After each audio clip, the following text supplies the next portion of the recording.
What's up, fight fans? Welcome to Mr. Mustache MMA News. Today, I want to discuss a really exciting upcoming featherweight matchup. But before we get into it, don't forget to hit the like and subscribe button to continue getting more MMA content by yours truly to help the channel grow. All right, guys, getting right into it.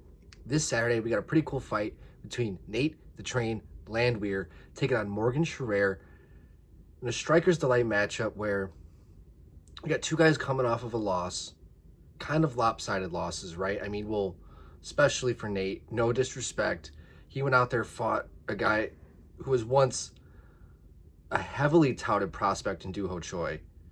But I mean, poor Nate in that fight, man, did not win a single second of that match. Ended up getting finished in the third round. Took a savage beating.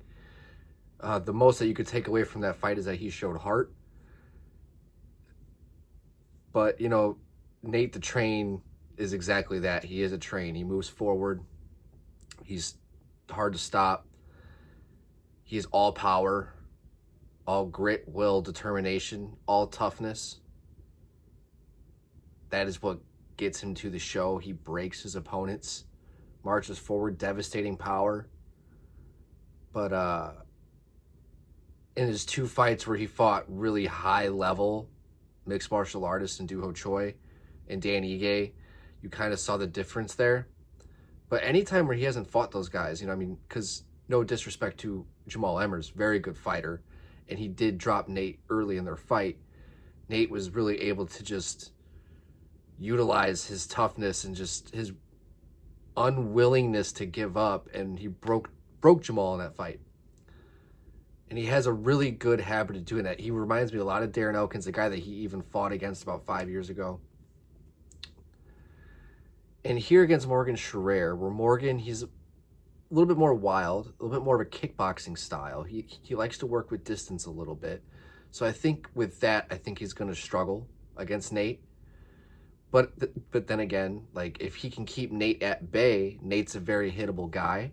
But I just don't see Nate being stuck. I see him moving forward.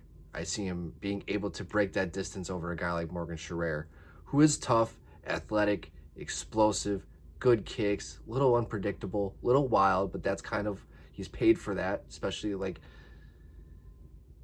a lot like Nate, where when he fights somebody who's very technical and sharp, a guy like a Nathaniel Wood, who went out there and just dominated the 3 rounds.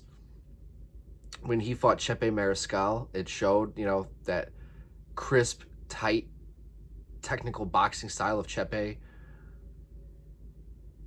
was able to,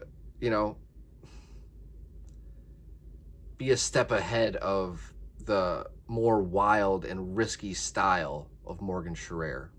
Sorry. So, in this one, I definitely see a stoppage, maybe in the second round. But I think I'm going to go for Nate in this fight. I'm a fan of the guy. I think at 37, I don't think he's going to lose really much.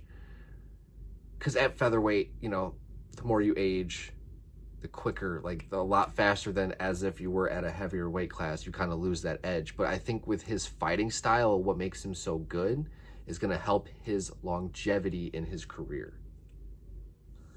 But with Morgan, good fighter, explosive, definitely has a lot of opportunities to be able to catch a guy like Nate.